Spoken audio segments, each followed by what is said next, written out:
It is over. The ordeal, the 3-month ordeal, is over. So now I can tell you about it. And I don't even want to anymore. When you're only counting time till the continents collide, but out your window, going somewhere new, I see it through. Good morning. I just woke up. You can probably tell that by looking at me, and it's very rare for me to wake up and just turn on the camera. So you can probably tell from that I really have something that I want to say. I've been hinting around at things that have been going on without coming out and telling you, and now I don't have to hide anymore. I mean, I guess I never really did have to hide, but after all the other stuff that's happened in the last 6 months, a year, I just didn't want to be that channel, the one that's always having to thing. I rolled the bus over in November, as you probably know, and that was an incredibly dark, awful thing, but it ended so great, like such a better bus, and I wanted this to be one of those things too. So I decided that I wasn't going to tell the story. I wasn't really going to talk about this until I had a happy ending to report. I had no idea it was going to take 3 months to get to the happy ending, but it did. And all this time I've been expecting to tell you the whole story. Once we got that happy ending, I was going to lay out all the lessons I learned from all the various problems that came up. Because, I always say, learn from my mistakes. That's why I make them. There are plenty of lessons here, not mistakes, really, because I definitely made some errors in judgment. I trusted a couple of the wrong people. I made some bad decisions, but I made the decisions that I could make with the information I had. I didn't have all the right information. So yeah, I screwed some things up, and a few other people, frankly, screwed some things up for me.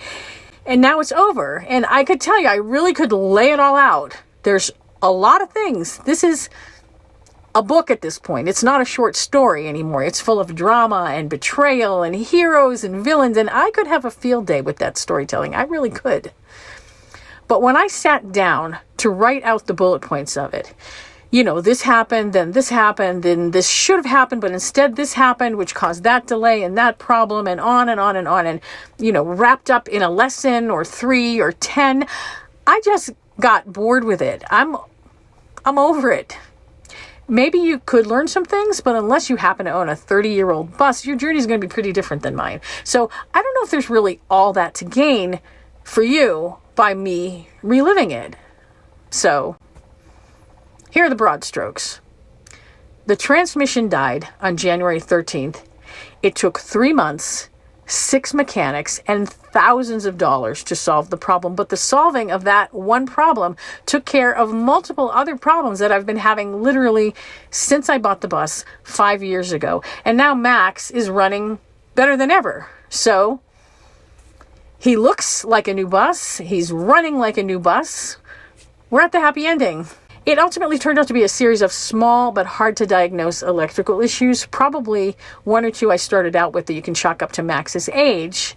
Max is my bus if you're new here. But that triggered another one. And then some very bad handling along the way in Quartzite triggered others until Hank at Callahan Auto and Diesel in Mesa figured it out. Hi, Hank. I had a new transmission that I had bought from Monster Transmission, and the Monster Transmission customer service team, they are heroes in this story too. Now the transmission is working great, thanks to Hank. Everybody at Callahan Auto and Diesel who are now part of my tribe. Like I said, your journey is going to be different. But here's the lesson I want to give you. Here's the thing I'm proud of. I didn't give up. I freaked out. I panicked. I cried. I felt sorry for myself. I complained. And then I got back on the horse and I tried again. I didn't give up, ever. I did it over and over and over again. And some people might say that's dumb. Some people might say, why are you pouring so much heart and money and time into such an old bus? But I know people with brand new Sprinters who have just as many problems. And no one burns their house down because it needs a new roof. Well, probably somebody has at some point, but most people don't, With all the workmanship that people poured into that rebuild, I was not going to give up on this bus. I'm proud of that. I am quite a bit poorer, but it could have been so much worse if I didn't have some really generous friends who would rather that I not name them specifically, who helped me with that part. But that's only one piece of the puzzle. The most significant thing that happened was Kat. A lot of you know my friend Kat from her channel Cat and Dogs on Wheels. I met her because she was a viewer of my channel who used to leave me nice comments. And then when she started her own channel, I went over there to support her. And from there, we started messaging and then talking on the phone. And then we finally met in person in Tucson in December. And until just a couple of days ago, we've been traveling together. Kat didn't even want to go to Quartzsite. She went because I wanted to go, and we were only going to stay for a couple of days, but for 2 months and 1 week, I could not get rid of her. I kept saying, Kat, just because I'm stuck in Quartzsite doesn't mean you have to be. And she would say, listen, you're my sister, and I'm not going anywhere. And she didn't. She even drove me and Captain to Yuma when he got sick and needed to go to the vet hospital. And she didn't even get, well, she didn't get too cranky anyway, when we got delayed for an hour by a train and then got lost for another hour trying to find our camp in the dark. The location didn't hurt either. Quartzsite itself is a weird and kind of shady place, honestly. The town itself, I mean. I don't think this ordeal would have been half the ordeal it was if it hadn't happened in Quartzsite.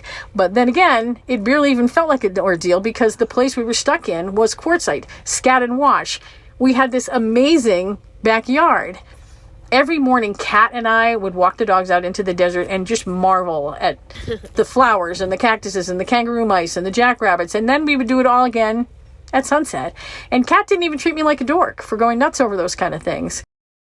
If you think that the desert is a dead or boring place, I can't even tell you how wrong you are about that. And quite honestly, I wouldn't know that if I hadn't got stuck there for so much longer than I wanted to be with someone as willing to explore it as I was. She's as much of a dork as I am. And she also lit practically every campfire we ever had, both in those 9 weeks in Quartzsite and then another few weeks after that and before that too in Ehrenberg.